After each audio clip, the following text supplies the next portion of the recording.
There is a fundamental error Saddam Hussein of Iraq back then made well into the 2000s when his government eventually fell, that the Iranians did not make as early as 1979 when the revolution started. And that error is that when a government, a power, is replacing another power, it must be careful not to disarm, disenfranchise, and essentially send back home the military superstructure of the former power.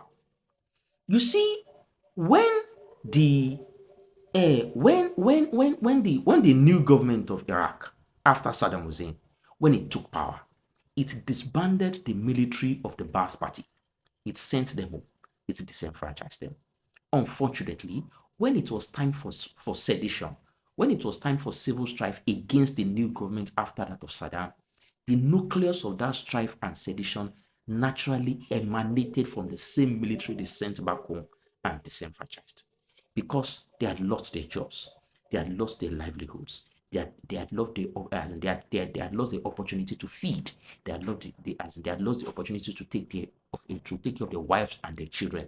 Naturally, if anybody comes, funds them appropriately, arms them appropriately, and essentially mobilizes them, it will be very easy for them to what? To cause trouble for the new government that they disenfranchise their old army. So how did Iran solve that problem back then, much earlier in 1979?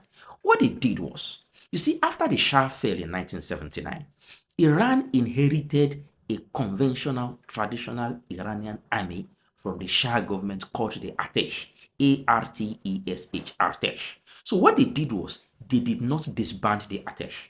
They maintained the Artesh. They continued to fund the Artesh.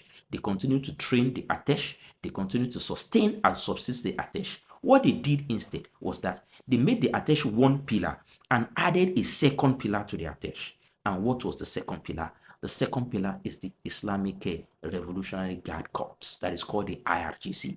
So, because of that, the Iranian military now stood on two pillars and not one pillar. You see, if it is two pillars, you will be scared. You will be worried that would that not sow the seeds of instability?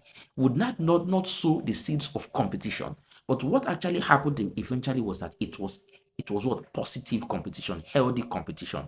The supreme leader stood atop the superstructure. Broadly, in terms of a political function, you had the president, and then below that, you had those two pillars, the Atesh on one end and the IRGC on the other end. So, what actually happened was that the two pillars were counterbalancing one another. The two pillars were checking one another. In fact, the two pillars were competing against one another for the good graces of the supreme leader. And that way, it made the government of Iran essentially coup-proof. Coup-proof in the sense that if elements from the IRGC want to, overthrow the government, the Atesh, because they want to compete, they want to look good, they want to be in the good graces of the leaders, they what? Take them down. And if elements from the Atesh wants to, do a coup against the government, the IRGC will do the same. So because of that, you had that super structure. Again, both the Atesh and the IRGC now had all the traditional departments of the military. Each of them had their air forces, each of them had the aerospace forces, each of them had the navy, and each of them had their ground, the infantry, the army, army department. So essentially, you now have double, double, double, double, double.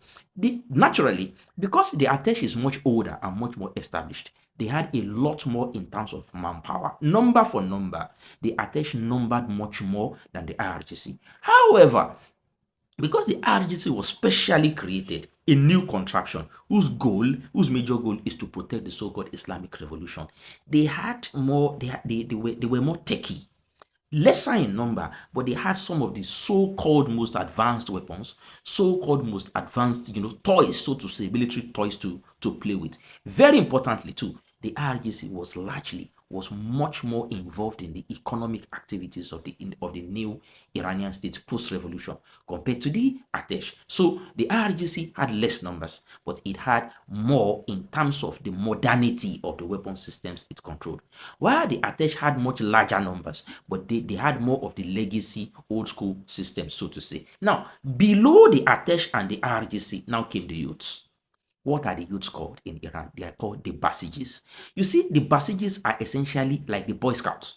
You know what you know the Boy Scouts to be? Essentially relief work, first aid, traffic control. They understand. Essentially, logistics, not necessarily. In fact, before you will see a Basiji in uniform, it means that there is either war or something close to war. But the Basijis were actually, so to say, the recruitment base, so to say, into either of the IRGC of or the Atesh.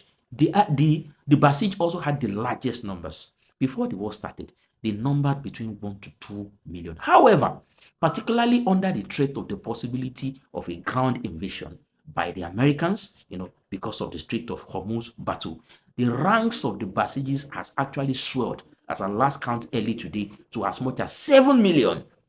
What it means is that in case there is a large casualty scenario, if a ground, attack occurs from the Americans, it will be easy for the Atesh and the RGC to essentially keep transmuting more and more youths from the Basijis into the ranks of the ground fighters who would fight. Because naturally they will go for paramilitary training. The equivalent of the Basijis in Nigeria will be something like the NYSC. They almost never experience war. They have never experienced war because Nigeria has not been at war since then. However, God forbid, if there is a scenario like that, there is at least a little modicum of paramilitary training. For the Basiji guys, they have much more paramilitary training because of scenarios like this, so that way the government will not have to involve in a politically expensive draft that usually causes intra-societal strife.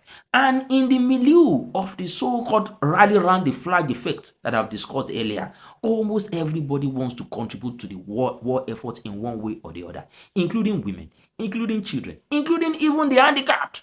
So because of that milieu, that psychological milieu where everybody is coalescing behind the leadership of Iran, makes it essentially easy for the IRGC or the Atesh to mobilize, from the ranks of society into the ranks of the Basijis, and from the Basijis into the rank of either the IRGC or the Atesh. That is the way Iranian leaders have structured their military superstructure. And because of that, when war came, when the big powers of the world, America and Israel, came for them, it was easy for them to manage, the societal balance. It was easy for them to remain a resilient and refractory structure in terms of their military. And it is now easy for them to transmute essentially what used to be paramilitary trained civilians into the ranks of the military in a smooth and a seamless fashion. I hope you have learned from this video. Let me know what you think. Let me know your thoughts, and let me have your comments and your questions in the comment section of this social media thread. Thank you very much for joining me. Again, don't forget to like, to subscribe, to follow, to comment, to broadcast, and please ask your questions like I said earlier, and I'll gladly answer all of them. See you in the next video. Thank you very much.